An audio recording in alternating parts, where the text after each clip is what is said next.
Hello, doctor Mini PG, specialist gynaecologist, Al Rukan medical centre, Ajman. ഇന്ന് നമുക്ക് polyp എന്ന അവസ്ഥയെ പറ്റി ഡിസ്കസ് ചെയ്യാം. യൂട്രസിൻ്റെ ഉൾഭിത്തി എൻഡോമെട്രിയം എന്ന് പറയുന്നു. ആ എൻഡോമെട്രിയത്തിൽ മാസമുറയുടെ സമയത്ത് ഹോർമോണൽ ചേഞ്ചസ് വഴി അത് പീരിയഡ് വരുമ്പോൾ ഷെഡായി പുറത്തേക്ക് പോകുന്നു.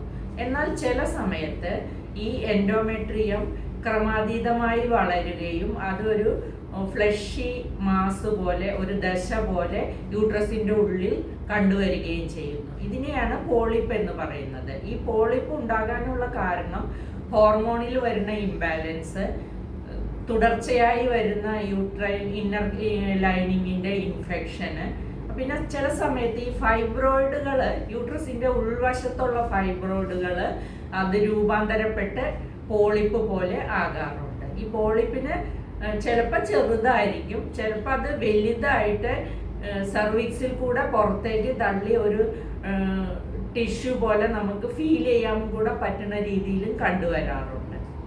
ഇത് വരുന്നത് ഹോർമോണൽ ഇംബാലൻസ്, ക്രോണിക് ഇൻഫെക്ഷൻ, പിന്നെ ഫൈബ്രോയിഡ് ചേഞ്ച് ചെയ്തിട്ട് വരുന്ന പോളിപ്പ്. അങ്ങനെയാണ് പോളിപ്പ് ഉണ്ടാകാനുള്ള കാരണങ്ങൾ. ഇതുകൊണ്ട് നമുക്ക് ചിലപ്പോൾ ഈ ബ്ലീഡിങ്ങിൽ, മാസമുറയിലുള്ള പ്രശ്നങ്ങൾ, ഹെവി ബ്ലീഡിങ്, പെയിന് വരാം ബ്ലീഡിങ്ങിൻ്റെ സമയത്ത്, ചിലപ്പോൾ ഇൻ ബിറ്റ്വീൻ പീരിയഡ്സ് ഇന്റർമെൻസ്ട്രൽ ബ്ലീഡിങ് വരാം, വാട്ടറി ബ്ലഡ് സ്റ്റെയിൻഡ് ഡിസ്ചാർജ് വരാം. ഇൻഫെർട്ടിലിറ്റിക്ക് ഇതൊരു കാരണമാകാറുണ്ട്. എന്താണെന്ന് വെച്ചാൽ എംബ്രിയോ ഇംപ്ലാന്റ് ചെയ്യേണ്ട ആ സ്ഥലത്ത് ഈ പോളിപ്പ് ഇരുന്ന് കഴിഞ്ഞാൽ ഇംപ്ലാന്റേഷൻ നടക്കാതെ പോകും. അങ്ങനെ ഇൻഫെർട്ടിലിറ്റി വരാറുണ്ട്. അപ്പോൾ ഇങ്ങനത്തെ പ്രശ്നങ്ങളെല്ലാം ഉണ്ടെങ്കിൽ നമ്മളതിന് വേണ്ട ട്രീറ്റ്മെൻറ്റ് എടുക്കണം. ഡയഗ്നോസിസ് ചെയ്യുന്നത് സാധാരണയായി ഒരു അൾട്രാസൗണ്ട് സ്കാനിങ് ചെയ്യുമ്പോഴാണ് ഇത് മനസ്സിലാകുന്നത്. ഇതിന് മരുന്നുകളിലുള്ള ട്രീറ്റ്മെൻറ്റ് കൊണ്ട് ഇത് കംപ്ലീറ്റ് ആയിട്ട് മാറാനോ അല്ലെങ്കിൽ അതിനെ ട്രീറ്റ് ചെയ്യാനോ കുറച്ച് ബുദ്ധിമുട്ടാണ്.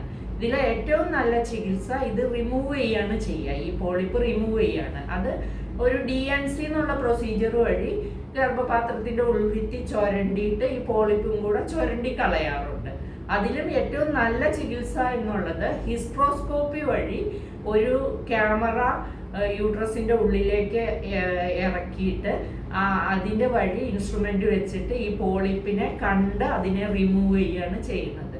എന്തായാലും ഇത് ചെയ്തു കഴിഞ്ഞാൽ ആ കിട്ടുന്ന വസ്തു ബയോപ്സിക്ക് അയക്കാറുമുണ്ട്. ഇത് സാധാരണ രീതിയിൽ ക്യാൻസർ ലീഷൻ അല്ല, എങ്കിലും റെയറായിട്ട് ഒരു ക്യാൻസറസ് ടെൻഡൻസി ചിലപ്പോൾ കാണിക്കാറുണ്ട്. പിന്നെ ഇത് റിക്കവർ ചെയ്ത് വരാനും സാധ്യതയുണ്ട്. അപ്പോൾ സിംറ്റംസ് എല്ലാം പിന്നെയും വരുന്നുണ്ടെങ്കിൽ സ്കാൻ ചെയ്ത് രണ്ടാമതും ചിലപ്പോൾ ട്രീറ്റ്മെൻറ്റ് റിപ്പീറ്റ് ചെയ്യേണ്ടിയും വരാറുണ്ട്.